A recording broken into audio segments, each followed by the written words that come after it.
ብዙም ጊዜ እኛ የማዳም ቅመሞች ለሰዎች ደራሽ ነን። እርስ በርሳችን ግን ለምንድነው ማንደጋገፈው? የማዳም ቅመሞች ከማዳም ቤት ወጥተው ሀገራቸው ገብተው የራሳቸውን የኦንላይን ስራ የራሳቸውን የግል ስራ ሲከፍቱ በቃ ኮፒ ሊንክ ሪፖስት ሼር አናረግላቸውም?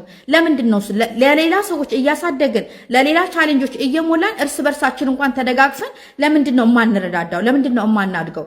ሜላት ከስደት ገብታ የራሷን ስራ ከጀመረች ትንሽ ቆይታለች። ነገር ግን እይታ የላትም። 100 ሰው 200 ሰው 50 ሰው ነው የሚያይላት። ስለዚህ ሁላችሁም የማዳም ቅመሞች እየገባችሁ ቢያንስ ተስፋ እንዳትቆርጥ ተመልሳ ወደ ስደት እንዳትመጣ እንኳን ኮፒ ሊንክ ሪፖስት ሼር እናደርግላት። በእግዚአብሔር ሜሽን አረግላችኋለሁ። ሁላችሁም እየገባችሁ ኮፒ ሊንክ ሪፖስት አድርጉላት ማለት ነው። እንግዲህ በቃ እርስ በርስ እስቲ እንደጋገፍ። ሁልጊዜ ስደት እንግዲህ አቅም የለንም፣ አቅማችን ይሄዳል። ሁላችንም ሀገራችን ገብተን የሆነ ነገርን መስራት አለብንና እርስ በርስ ደግሞ ስንተያይ እንተጋገዝ። እስቲ አንተላለፍ። በቃ የማዳም ቅመሞች ሀገራቸው ገብተው የሚሰሩትን ስራ በሙሉ ላይክ እናርግላቸው፣ ኮሜንት እንስጣቸው፣ በርቱ እንበላቸው። ወገኖች እስቲ እርስ በርስ እንደጋገፍ። ለሌላ ሰዎች ደራሽ ነን፣ ለራሳችን ግን አናቅም። ሁላችሁም እየገባችሁ ኮፒ ሊንክ ሪፖስት ሼር ፎሎ አድርጓት እላለሁኝ። እግዚአብሔር ያክብርልኝ።